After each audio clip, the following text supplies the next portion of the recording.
Som, glória a Deus. Vamos aplaudir Jesus bem forte. Glória a Deus. Será que você pode ficar de pé onde você está? Que alegria poder estar aqui, todos reunidos como um só corpo. Zion, amém? Quem está feliz aqui hoje? Você está feliz? Eu também estou muito feliz. E a gente não, porque a Júnia veio direto do Brasil com os dois, ela ficou com, a gente confunde, calma aí, eu fiquei com o número 1, ela ficou com o número 3 e o número 2 e o número 4. E o 3 ficou com a avó. Então, a gente se encontrou em Portugal. E dou glórias a Deus pela fila de prioridade, porque aquela imigração lá ninguém merece. E daí eu cheguei 1 hora antes, ela veio no outro voo, porque eu vim de Recife, vim direto de Recife, ministrei lá em Recife, vim direto com o Zach. E daí a gente chegou 1 hora antes, e depois ela veio de São Paulo 1 hora depois. E eu tô lá na fila de imigração, daqui a pouco eu vejo ela passando pela fila de prioridade, porque ela tá com a bebezinha. Daí ela fala pra gente da imigração: meu marido tá preso lá no meio daquela confusão toda.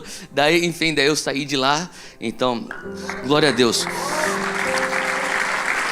É o favor de Deus na minha vida.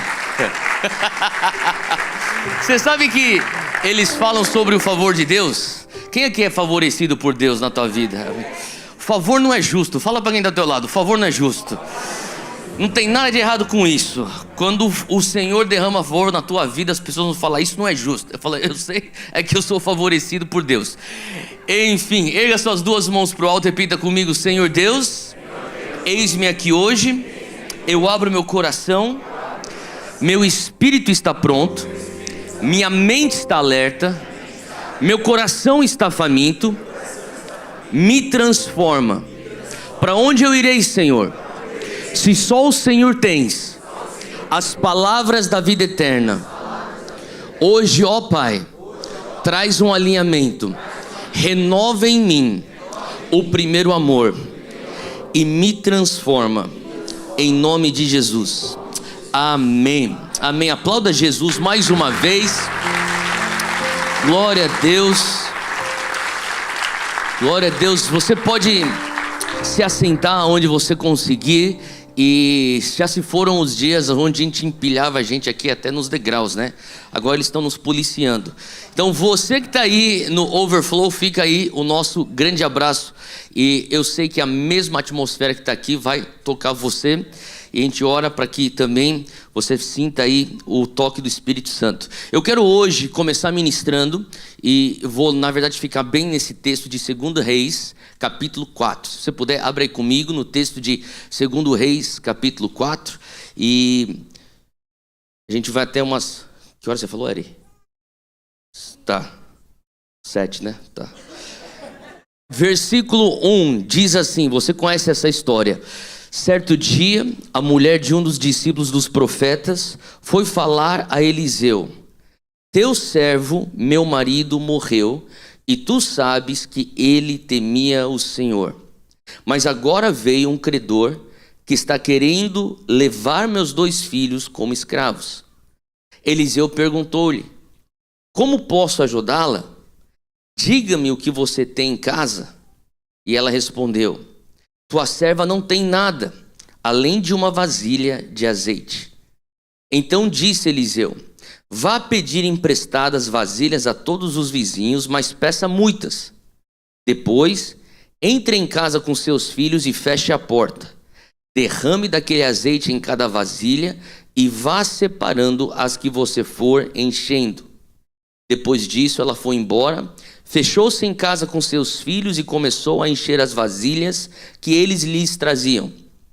Quando todas as vasilhas estavam cheias, ela disse a um dos filhos: traga-me mais uma.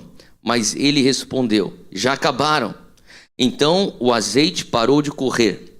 Ela foi e contou tudo ao homem de Deus, que lhe disse: vá, venda o azeite e pague suas dívidas, e você e seus filhos ainda poderão viver do que sobrar. Vamos ler o versículo 2 mais uma vez. O profeta Eliseu lhe pergunta: como que eu posso ajudá-la? Diga-me o que você tem em casa. E ela respondeu: tua serva não tem nada além de uma vasilha de azeite. Hoje eu quero falar sobre além de uma vasilha de azeite. Se você estiver anotando, é o título da nossa mensagem, além de uma vasilha de azeite. Esse texto aqui você deve ter lido diversas vezes, escutado a história diversas vezes. Nós estamos falando aqui do profeta Eliseu. Agora, o profeta Eliseu é o sucessor do profeta Elias. E a coisa interessante é que o profeta Elias, ele é um tipo profético, a sua unção é uma unção profética daquilo que seria lá na frente João Batista, aquele que prepararia o caminho. Então a geração de Elias, ela é conectada profeticamente com a geração de João Batista, aqueles que são os precursores. Consequentemente, Eliseu, ele é um tipo profético de Cristo. Então, quando essa mulher está se achegando ao profeta, eu queria que você fizesse esse exercício na tua cabeça de você transformar aqui ou imaginar ela se achegando a uma unção que está apontando à unção messiânica. Faz sentido o que eu estou falando? E quando você começa a entender isso, você entende também no contexto histórico que na primeira fala dela, ela diz: teu servo, meu marido, morreu. E tu sabes que ele temia o Senhor. Mas agora vem um credor que está querendo levar os meus 2 filhos como escravos. Essa mulher, de acordo com o texto, é a viúva de um dos discípulos ou de Elias ou de Eliseu. Então eles tinham a escola dos profetas. Então o homem com quem ela estava casada, uma vez que ele estava vivo, era um dos alunos ou um dos discípulos. Então ela entende que Eliseu não é qualquer homem.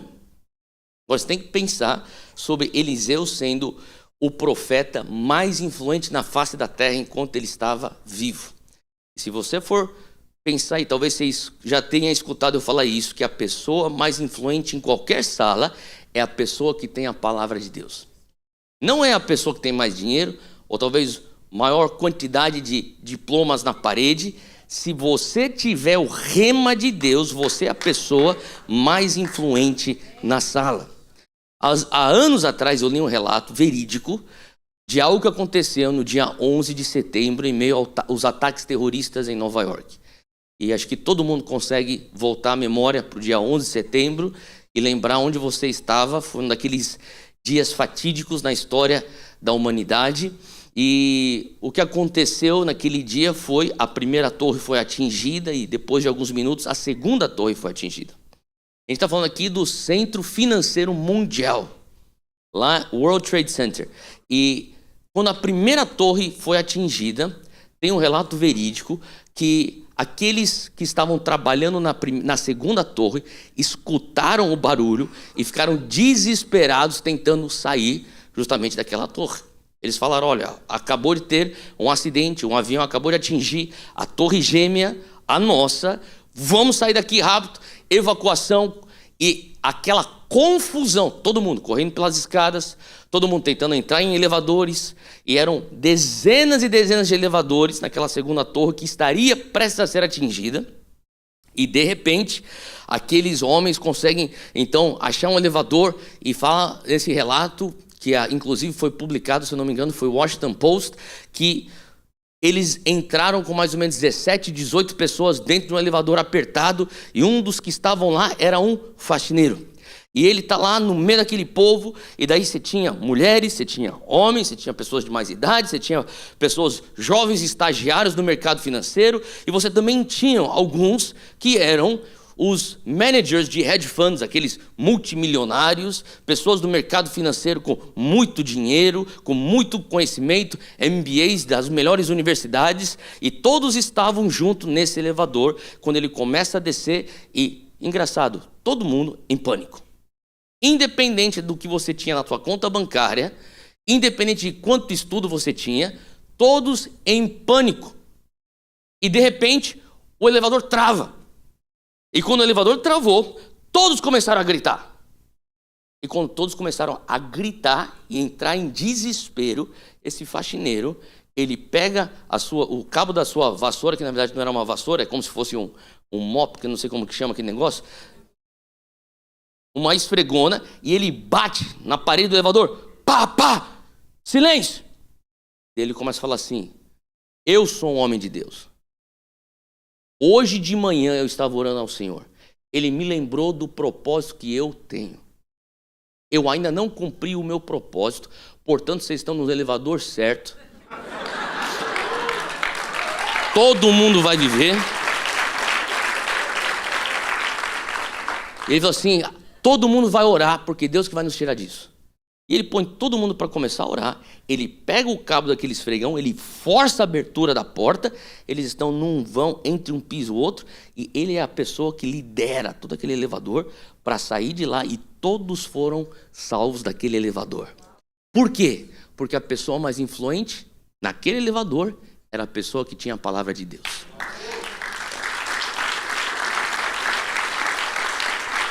A pergunta é: será que você carrega o maná fresco de Deus na tua vida? Será que você carrega o rema, a palavra fresca? Eliseu, ele carregava. Eliseu sempre tinha a palavra de Deus, portanto ele era o homem mais influente na terra naqueles dias. Tão influente que, se você lembra da história, os garotos que começaram a caçoar da careca de Eliseu, você lembra dessa história? Esse vai ser um filme ou um episódio que eu gostaria de assistir quando eu chegar no céu. Talvez é um pouco sangrento, mas a verdade, a pessoa, para quem não conhece a história, os garotos estão caçoando da careca de Eliseu, e se eu tivesse essa unção de Eliseu, e graças a Deus, Deus não me deu, teriam alguns adolescentes que já não estariam no nosso meio. Porque ele ordena a ursa vir, quer dizer, na verdade ele chama julgamento desses garotos, e a ursa vem e come esses meninos. Então imagina, mata os meninos. Então imagina a história rodando pela terra, desse homem de Deus com essa unção, onde pessoas nem ousam caçoar da sua careca. Essa mulher, ela não está simplesmente na fila da padaria. Eliseu, né? Você lembra do meu marido? Meu marido era um dos seus alunos. Você está bem, Eliseu? Seguinte, estou com um problema. Esse não é o contexto. O contexto é: se você chega perto de Eliseu, as coisas podem dar muito bem para você, podem dar muito mal para você. Ele é um homem de Deus. Não mexa com a unção. Faz sentido? Então ela tem que pensar uma vez, duas, três, quatro vezes: será que eu abordo e faço esse apelo ao homem de Deus? Porque ele não é qualquer homem de Deus.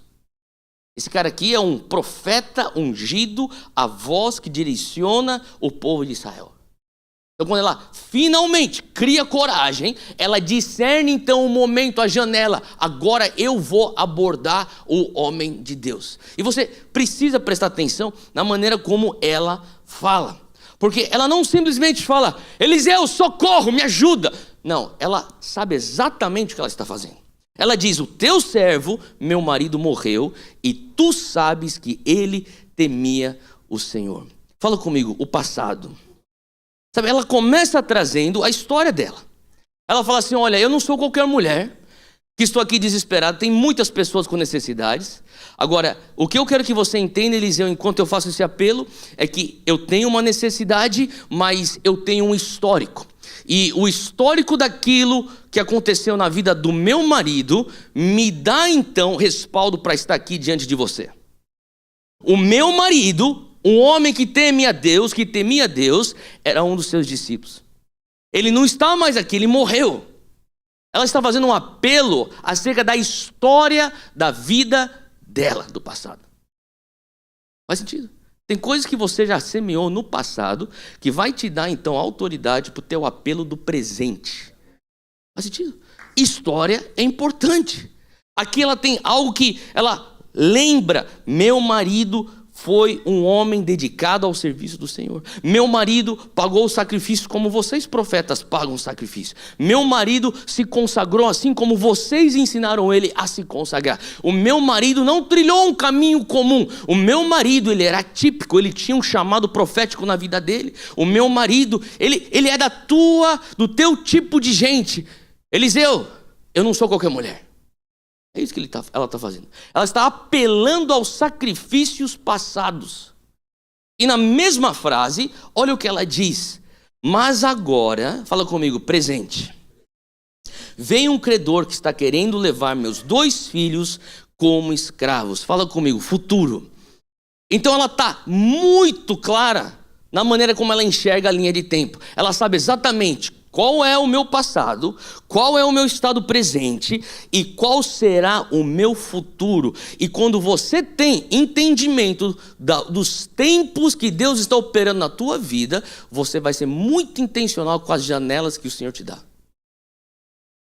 Quando ela enxerga o profeta, ela diz, não, é agora. Ou é agora ou nunca mais. Eu preciso entender que agora, no presente, o Senhor está me dando um kairos que vai impactar as gerações futuras. Faz sentido? Ela tem consciência de linha de tempo. Quando eu comecei a ler isso, eu comecei a falar, Deus, eu entendo que tem coisas que eu estou fazendo agora, que tem a ver com sacrifícios da minha mãe, que tem a ver com sacrifícios dos meus avós, que tem a ver com sacrifícios que missionários fizeram para chegar lá no Japão para evangelizar a minha família. Faz sentido? E se eu não começar a ter intencionalidade nos dias de hoje, eu não sei se a futura geração da igreja vai estar vivendo isso que o Senhor pôs no meu coração. Os meus filhos vão estar vivendo isso que o Senhor pôs no meu coração. Os meus netos, será que estarão servindo ao Senhor? Faz sentido? Quando você olha além do hoje, quando você olha além da semana que vem ou do mês que vem, quando você começa a entender a linha de tempo que Deus quer operar na tua vida e já está operando na tua vida, você consegue discernir o kairos de Deus hoje. Essa mulher discerniu o kairos de Deus é agora. Ou eu faço o apelo, ou talvez não tem futuro. Eu sei que é arriscado chegar a esse homem de Deus, mas eu vou dar esse passo com ousadia. Então ela tem intencionalidade. Uma das coisas que me marca é, se você quer ser intencional, se você quer discernir como os filhos de Issacar discerniram os tempos, é importante que você tenha a linha de tempo que Deus está operando na tua vida como algo constante na tua mente e no teu coração. O sacrifício do passado, o que eu estou vivendo hoje, qual que é a visão que o Senhor me dá para o futuro? E quando você tem essa linha de tempo, você consegue discernir o que Deus está fazendo e discernindo os tempos. E daí Eliseu pergunta, como que eu posso te ajudar? Agora, se você estiver anotando, a primeira coisa que eu gosto de ressaltar nisso é que as nossas necessidades são os berços ou as fontes para a nossa fé. Então ela está com uma necessidade aqui. Então o primeiro ponto é que a nossa fé ela não vai nascer na abundância, raramente ela nasce na abundância, a nossa fé raramente nasce na terra prometida, a nossa fé nasce no deserto, a nossa fé nasce na escravidão, assim como teve fé que falava para o povo de Israel, clame a Deus por libertação. Para pensar como foi uma bênção o faraó chegar e dizer, eu não vou dar para vocês aquilo que eu dava antes para vocês produzirem os tijolos. Eu vou tirar os materiais que eu te dava antes, só que vocês vão ter que fazer do mesmo jeito. Porque eu imagino que Deus, na sua soberania, permitiu com que faraó começasse a endurecer, porque o Senhor está olhando. Calma aí, gente. Eu chamei o meu filho, o meu servo Abraão, em Gênesis 12. Eu falei, Abraão, sai da tua casa, sai da tua parentela, eu vou te dar uma posteridade, primeiro item da aliança abrâmica. Eu vou te dar uma terra geográfica. E eu vou te fazer uma bênção para as nações. 3 pontos da aliança abrâmica. E depois, séculos e séculos depois, você tem o povo de Israel, geração após geração, escravos no Egito, e Deus está olhando e falou assim, não é possível, eu não tirei Abraão de onde ele estava para esse povo ficar preso aí no Egito. Eles não estão vivendo a promessa que eu tenho para eles.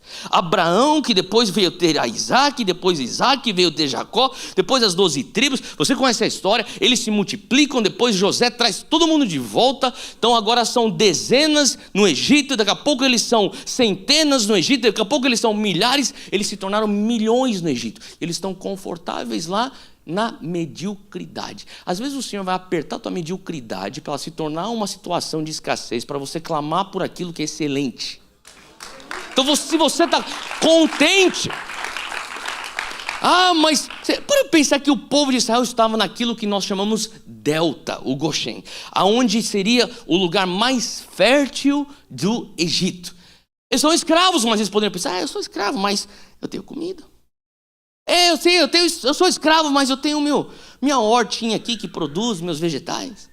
Eu sou escravo, mas eu tenho aqui meus filhos aqui, todo mundo é escravo, a gente é todo bando de escravo feliz. Deus olha e fala assim, não, eu não te criei para isso. Eu te criei para mais do que isso. Daí Deus permite na sua soberania Faraó começar a apertar. E ele aperta e aperta. O que acontece? O clamor do povo. Tanto é que são essas palavras que Moisés, o libertador, vai e confronta Faraó. Ele diz, o Senhor Deus escutou o clamor do seu povo. Mas por que demorou tanto para o povo clamar? Porque às vezes o Senhor permite necessidade, porque na necessidade nasce a tua fé. Faz sentido? E aqui essa mulher está na necessidade. Essa mulher, ela está num lugar desesperador. E eu falo que as situações desesperadoras, a longo prazo, são as maiores e melhores bênçãos, porque elas nos jogam aos pés de Cristo. Essa mulher se encontra aos pés de Cristo. Essa mulher se encontra aos pés do profeta Eliseu, que carrega a unção profética do que Cristo seria. Ela fala, me ajuda. Se tinha uma pessoa certa para ela pedir ajuda, ela estava diante dele. E ela está clamando, mas por que ela estava lá?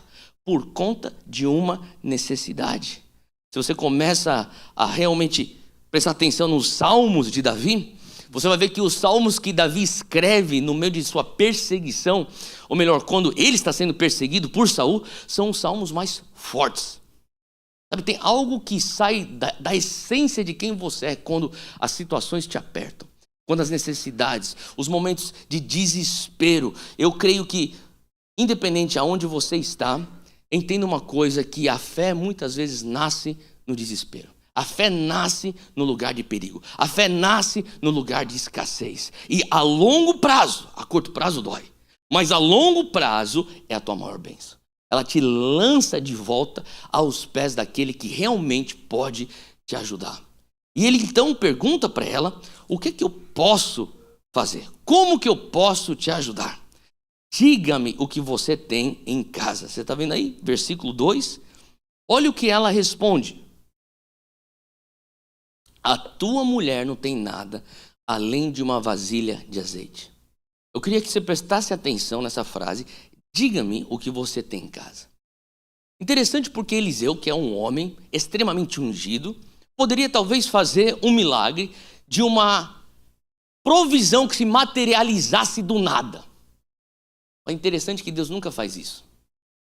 Deus pode fazer isso, mas se você analisar o padrão da narrativa bíblica, raramente Deus faz um milagre do nada.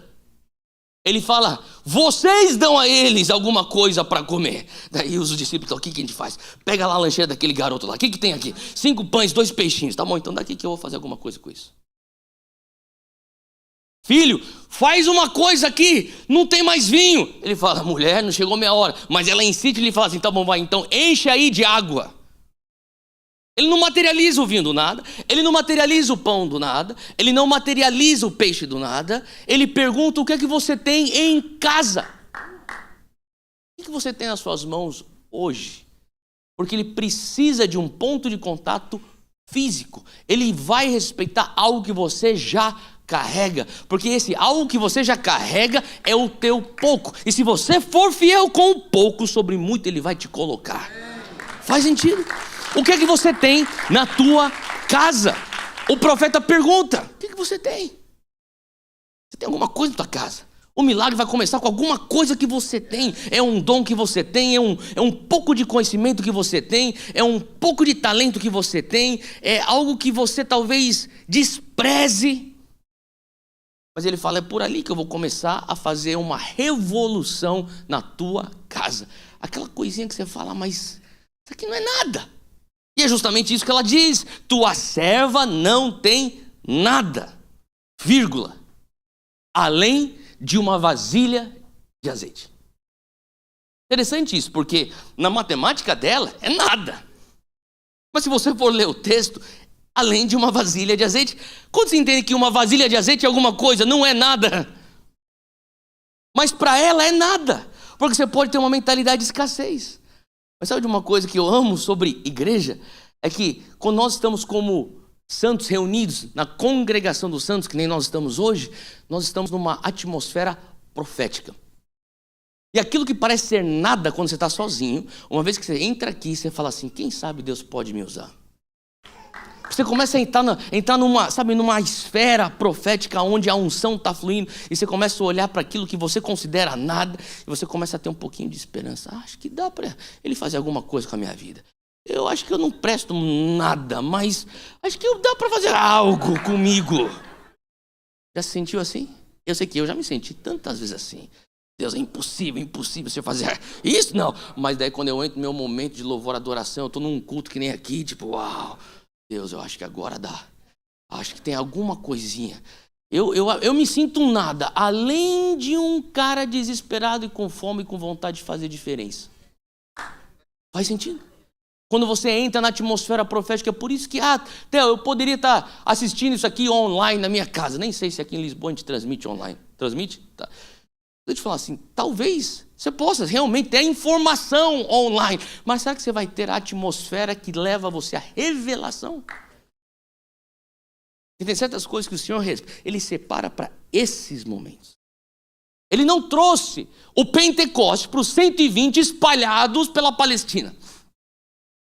Vai para tua casa, cada um vai receber aí o fogo do Espírito Santo, línguas de fogo sobre a tua cabeça. Não. Eles estavam num só lugar, unidos. Tem um clamor unido num só lugar. Algo que acontece quando você está junto com seus irmãos, quando você se achega à unção profética. Tem certas atmosferas proféticas que você precisa estar lá. É por isso que pessoas pagam o preço de entrar num avião e viajar para um lugar do outro lado do mundo que Deus está fazendo alguma coisa. Faz sentido? Quando a gente começa a enxergar o que Deus está fazendo pela graça dele.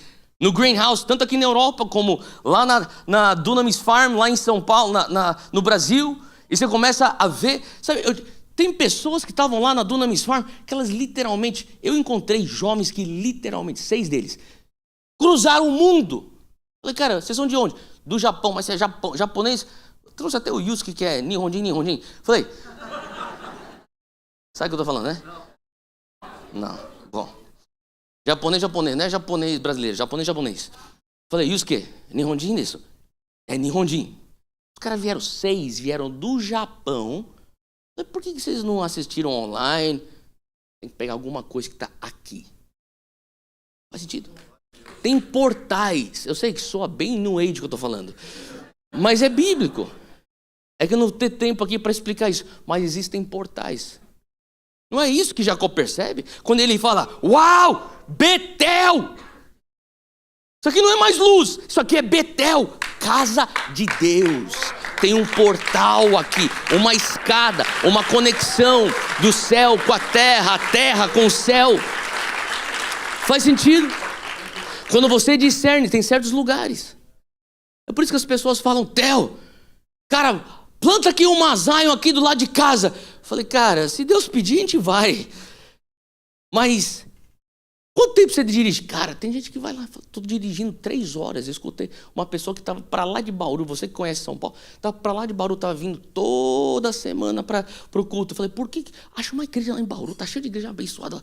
Não, tem algo que eu experimento quando eu vou aí, e não é nem no Butantã, tem que ser no Morumbi. Faz sentido o que eu estou falando? Tem uma atmosfera. Quando você discerne as atmosferas proféticas, elas são catalíticas. O que significa isso? As atmosferas proféticas, esses ambientes aceleram certas coisas que estão no teu espírito. É a palavra greenhouse. Greenhouse é a estufa. Ela acelera a semente para ela germinar, para ela crescer, ela se desenvolver, para ela dar fruto. Você tem que discernir os greenhouses da tua vida. Essa mulher entendeu, eu pisei perto desse profeta, eu estou num greenhouse espiritual. Aquilo que parecia ser um nada, além de uma vasilha de azeite. Faz sentido? E aqui ela entendeu algo. Número 2, se você estiver anotando, que a matemática de Deus, ela é diferente da nossa matemática. Por isso que vai ser uma tortura para você que tenta discernir como Deus faz as coisas através dos seus 5 sentidos e de um pensamento empírico. 1 mais 1 é 2. Tem que ser 2. Bora pensar na parábola de talentos de Mateus 25. Você lembra dessa palavra? A parábola dos talentos tinha um servo, ou melhor, um senhor. Ele tinha 3 servos. Para um ele deu 5 talentos. Para outro ele deu 2 talentos. Para outro ele deu 1 talento. Você lembra dessa história, né? O que tinha 5 talentos multiplicou para mais 5 talentos. O que tinha 2 multiplicou para mais 4 talentos. Agora, aquele que tinha 1, ele não multiplicou, ele enterrou e levou bronca por ter enterrado. Então, chega o momento de prestação de contas, o servo, então tem que se apresentar ao Senhor. Os 3 servos estão lá, o Senhor vem e diz para o primeiro: eu te dei 5 talentos, o que você fez? Bom, o Senhor me deu 5, eu multipliquei, estou te trazendo aqui mais 5, total eu tenho 10. O que o Senhor fala para o servo? Servo bom e fiel. Sobre o pouco fostes fiel, sobre o muito te colocarei. Não é isso? A gente vai para o segundo. O que você fez? Eu te dei 2, o que você tem para mim? Bom, o Senhor me deu 2, eu multipliquei, eu dei, agora estou com 4. Servo bom e fiel. Sobre o pouco fosse fiel, sobre o muito te colocarei. Espera aí. Como é que o muito que o Senhor está falando do servo 2 é muito quando o pouco que ele falou do servo 1 é pouco? Porque a tua matemática não é a matemática dele. Por isso você tem que parar de se comparar. Porque às vezes aquilo que é muito para você é o pouco do outro. Aquilo que é pouco para você é muito do outro. E Deus está falando assim, olha, para você o que eu estou pedindo é fidelidade. Se eu te dou 2, eu quero 4. Se eu te dou 40, eu quero 80. Se eu te dou 80, eu quero 160. Se eu te dou 10 mil, eu quero 20 mil. Ele está dizendo assim, olha, esquece que é pouco, esquece que é muito. Tem algo aqui que eu estou te dando e estou requerendo fidelidade. Quando você começa a pensar, não, 5 tem que ser pouco. Então 4, como é que vai ser muito? A tua matemática não é a matemática de Deus. E quando você entra nessas atmosferas proféticas, você começa então a entender que aquilo que parecia ser nada, nas mãos de Deus pode ser algo. Para pensar isso.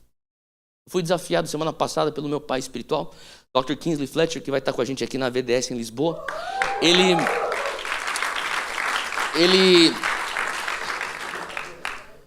estava vendo tudo que Deus está fazendo através das... Não era para ter falado? O pessoal não sabia? Ah, bom, spoiler.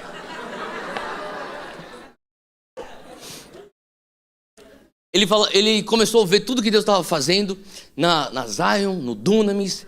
E eu sei que ele me lembrou, ele disse assim, Theo, se você continuar a orar intensamente, como quando você não tinha nada, Deus vai continuar a te usar.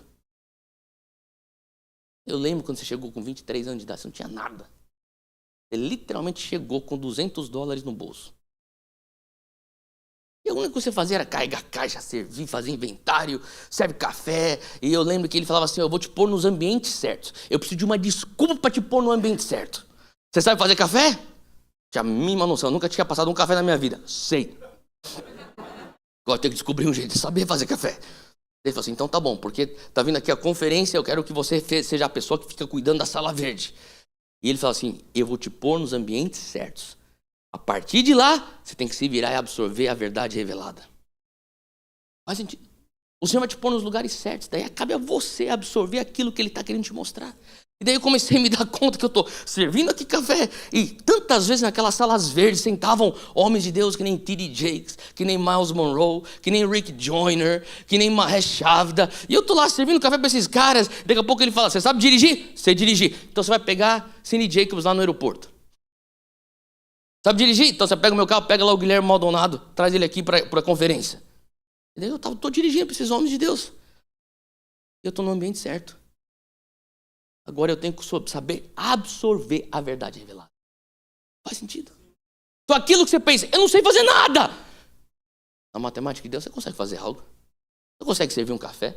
Você consegue dirigir um carro? Você consegue carregar uma mala?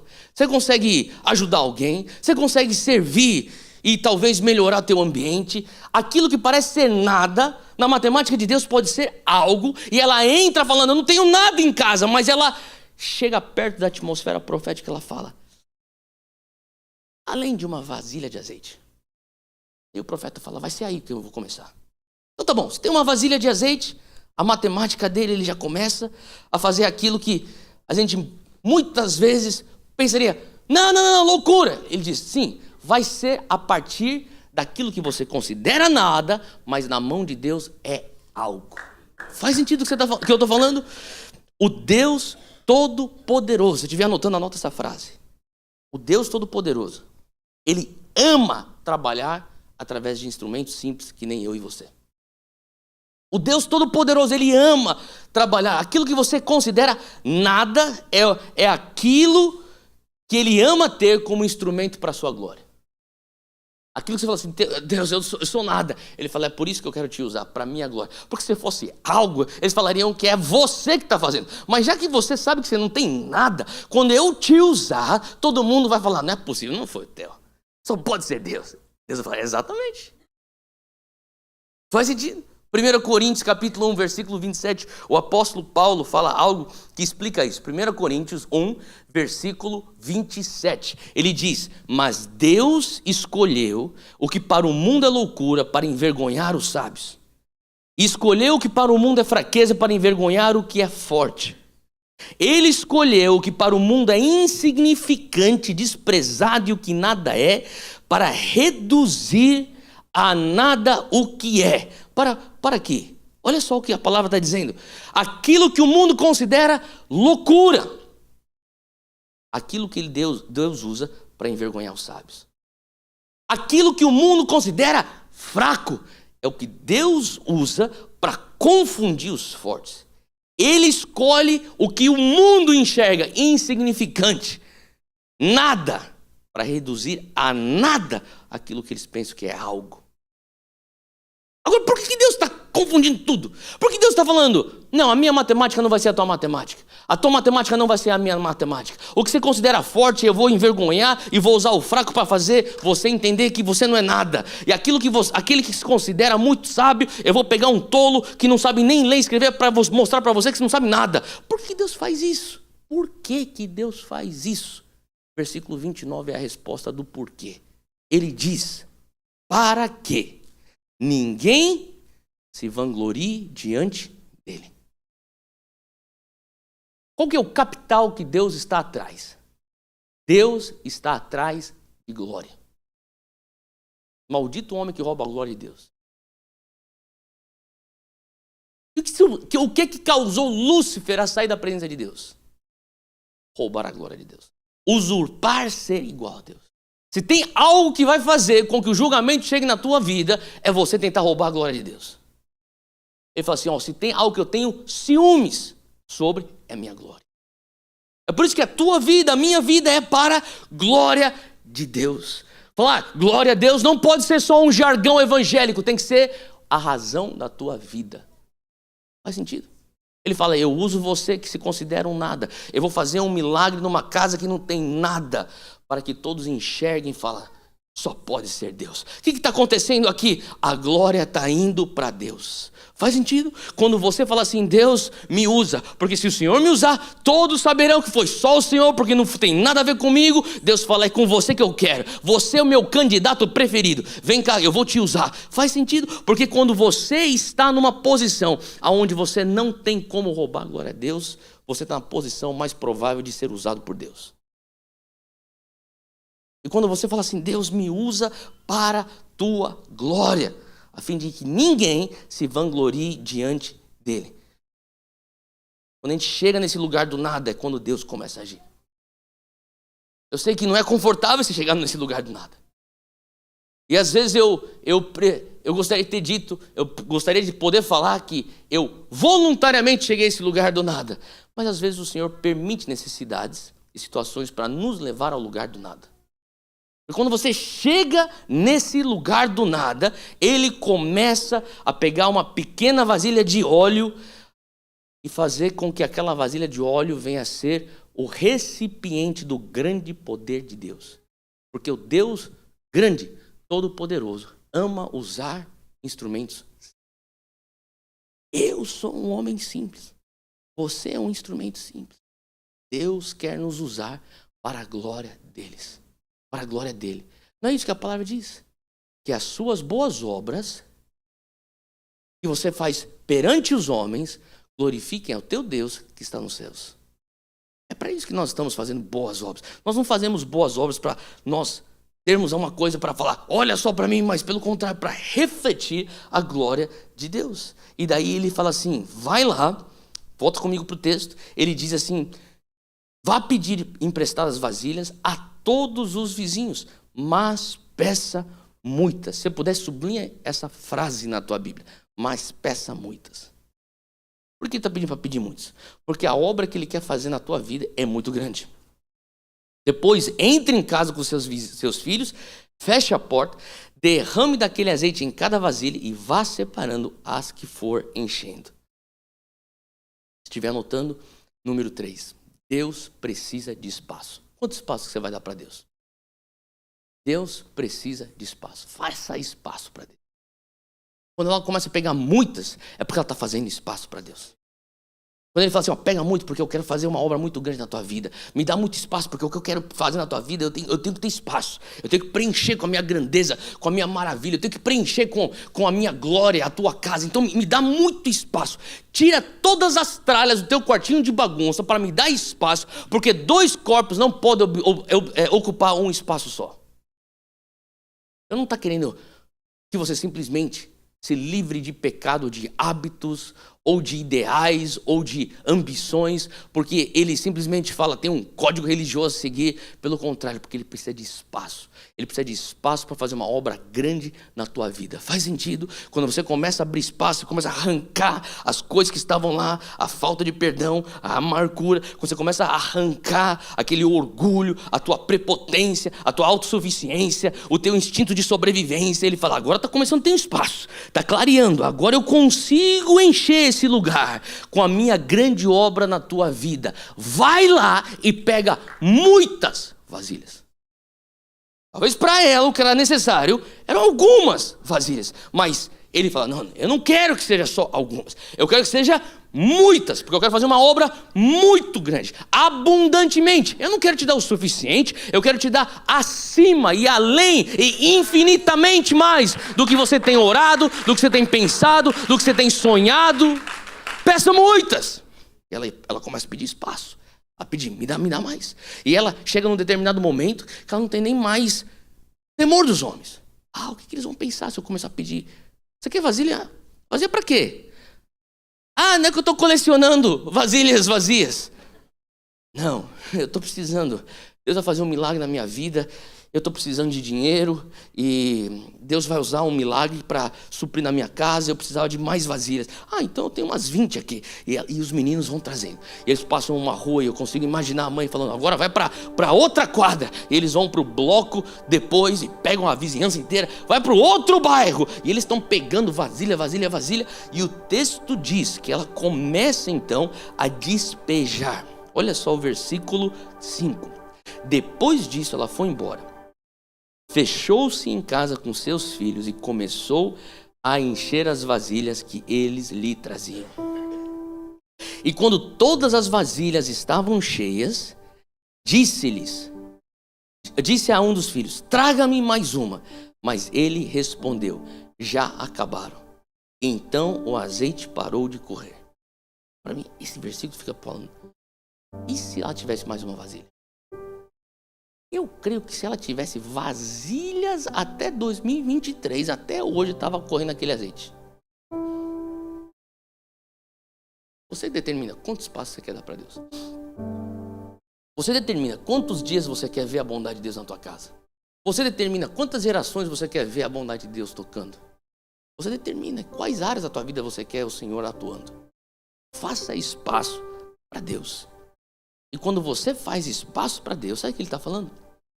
Eliseu está falando assim, pega vasilhas vazias, para de olhar para aquilo que você acha que tem nada e vai atrás e pergunta, ei, você tem nada? Tem vasilha vazia? Tem umas 10 aqui em casa. O que isso quer dizer? Pessoas que também se sentem nada. Você não tem nada? Então vem cá, cara, eu tenho algo. Eu posso te ajudar com o meu algo para preencher o teu nada. É isso que o profeta estava falando. Vai e começa a olhar os nadas. E quando você começa a se derramar nas necessidades dos outros, você vai ver que ele vai suprir a tua necessidade. Para de ficar focando, eu não tenho nada. Não tenho nada, além de uma vasilha pequena. O Senhor fala, o que você tem na tua casa? Tem uma habilidade? Se você derramar essa habilidade naquelas pessoas que não têm nada, e acha mais outra que não tem nada, e acha mais outra que tem uma necessidade, e acha mais outra que está no vazio, e acha mais outra pessoa que se sente que está num vácuo. Vem cá, eu consigo preencher um pouquinho. E essas vasilhas que representavam uma vizinhança, representavam uma cidade, uma aldeia, sei lá, representavam talvez uma região maior. Aquelas vasilhas estavam sendo preenchidas da unção daquela casa que no começo do texto não tinha nada. Mas na atmosfera profética começa o fluir de Deus. Faz sentido? Hoje eu quero te desafiar. Assim como o profeta Eliseu desafiou essa viúva.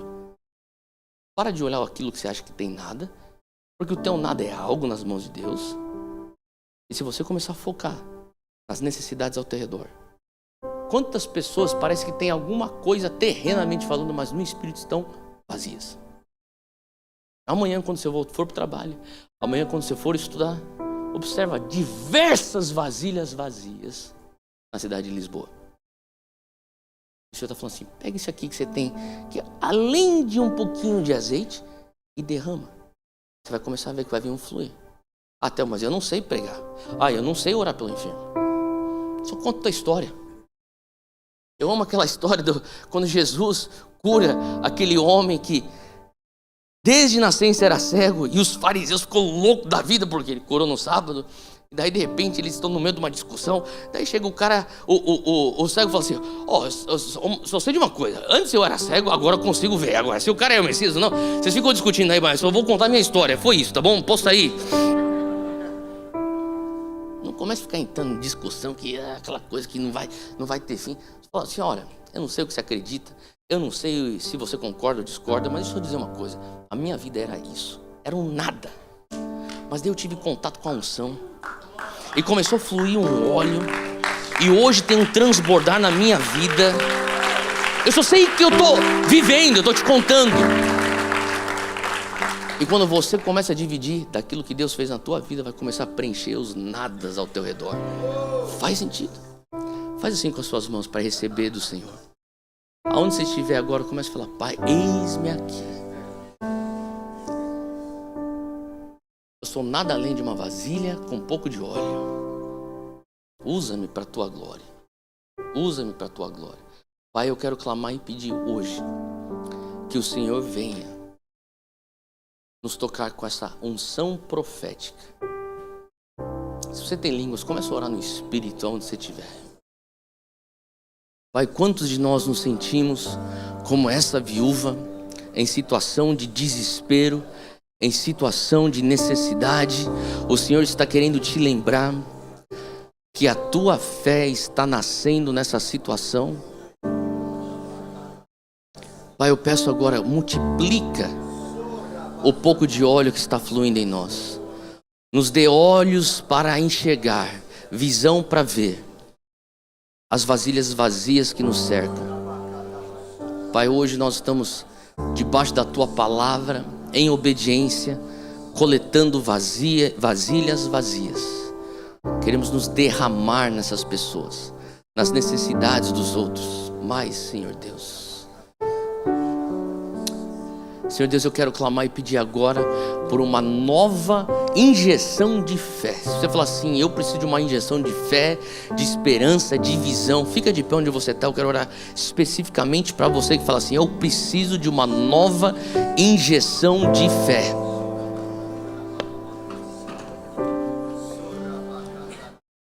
Pai, eu quero clamar e pedir agora, nessa atmosfera profética que nós estamos nesse domingo, algo catalítico, eu peço que o Senhor venha estar acelerando, Senhor Deus. O Senhor venha estar fazendo assim como o Senhor faz em greenhouses, em estufas, o Senhor acelera aquela semente. Você já recebeu a semente é a palavra de Deus, mas tantas vezes você fica olhando e pensa, é só uma semente, ela não está fazendo nada.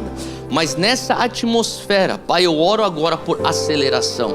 Eu peço, Pai, que o efeito, Senhor, da Tua unção venha ter em nós, venha ser o mesmo que teve naquela viúva, Senhor Deus, aonde ela olha para dentro da sua casa e diz, não tenho nada além de uma vasilha. Pai, eu peço hoje, Senhor Deus, acelera a fé nos nossos corações, aumenta processo, Senhor Deus. Eu peço que o Senhor venha estar expandindo visão agora. Começa você, verbaliza ao Senhor exatamente aquilo que você entende que precisa de aceleração na tua vida. Talvez uma palavra que o Senhor já te deu, que você perdeu fé, perdeu esperança nela. Comece a oferecer isso ao Senhor. Fala assim, Pai, eu peço, Pai, que o Senhor venha estar aumentando a minha fé nessa palavra, nessa promessa, nessa profecia, nessa visão. O Senhor te deu visões, o Senhor já te deu sonhos. Pai, eis-nos aqui.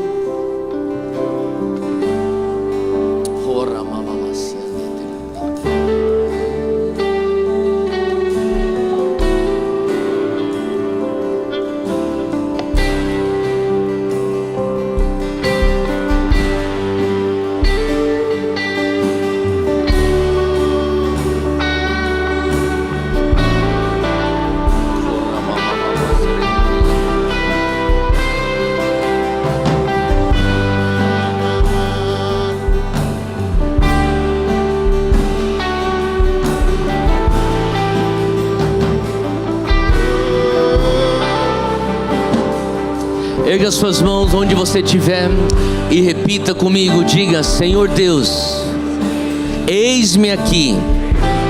Diga com toda fé, usa-me, ó Deus, para a tua glória. Eu me achego com às vezes um coração que pensa que não tem nada, mas eu sei que na tua mão o meu nada é algo. Hoje eu decido a olhar pelos olhos da fé.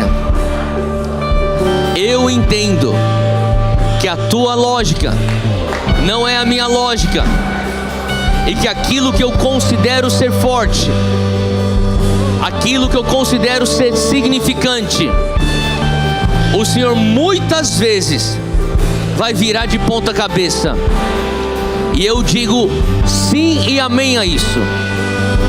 Mas eu também digo, Deus, que eu estou disponível para me derramar nas vasilhas vazias que o Senhor trouxer na minha direção. Eu quero fluir. Faz algo em mim e através de mim. Me ajuda, ó Deus, tirar os olhos de mim mesmo, e que eu venha enxergar as vasilhas vazias ao redor da minha vida. E eu creio que enquanto eu me derramo nelas, o Senhor está trazendo a minha provisão, o Senhor está trazendo o cumprimento das palavras proféticas sobre minha vida. O Senhor está me usando para a tua glória, em nome de Jesus. Amém, amém. Aplauda Jesus bem forte.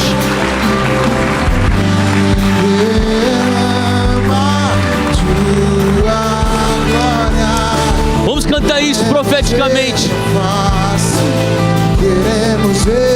Erga suas mãos e declara isso.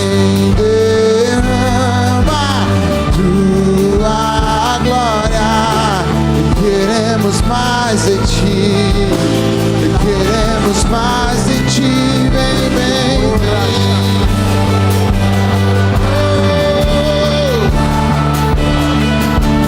Queremos ver tua face, queremos ver tua face, vem derrama tua glória, queremos mais de ti, queremos mais de ti.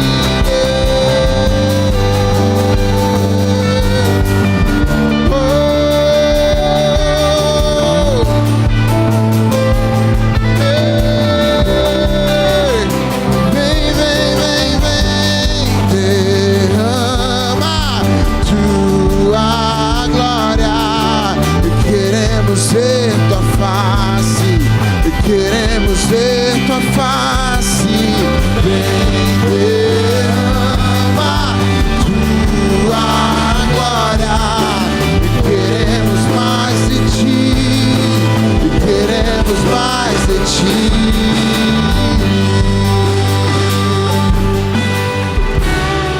Uau, erga suas mãos mais uma vez aos céus. Eu sinto agora o Senhor nos enchendo com mais dele. Novas vasilhas foram entregues ao nosso Pai e Ele vai encher essa tarde. Ele já está enchendo nesse momento. Sim, Espírito Santo, continua fazendo. Nós queremos, Senhor, ser cheios, Senhor, cheios do Senhor, e sempre com vasilhas novas para o Senhor fazer algo novo. Eu oro agora, Senhor, traz agora, Senhor, imagens de pessoas que nós vamos colocar, Senhor, óleo nas vasilhas. Eu sinto o Senhor fazendo isso nesse momento. Pessoas próximas do seu trabalho, da sua universidade. Tem pessoas do seu redor, do seu dia a dia, que amanhã precisam daquilo que você já carrega. Então, Senhor Deus, eu oro agora. Traz, Senhor, esses nomes. Traz, Senhor, essas pessoas. Senhor, traz essas situações, Senhor. Deus, em nome de Jesus, coloque em situações que a gente possa, Senhor, compartilhar o teu óleo. Em nome de Jesus. Em nome de Jesus. Muito obrigado, Senhor Deus, por essa tarde. Obrigado, Senhor, por esse óleo fresco, Senhor, que o Senhor está derramando e derramou sobre as nossas vidas. Senhor, abençoe essa semana, abençoe, Senhor, todas as nossas atividades, todas as nossas responsabilidades, abençoe a nossa família, Senhor, que em todas as áreas a gente venha, Senhor, ter óleo, venha ter alegria, venha depender do Senhor. Deus, nós oramos agora para uma semana abençoada e cheia da Tua presença, Senhor, em nome de Jesus, em nome de Jesus.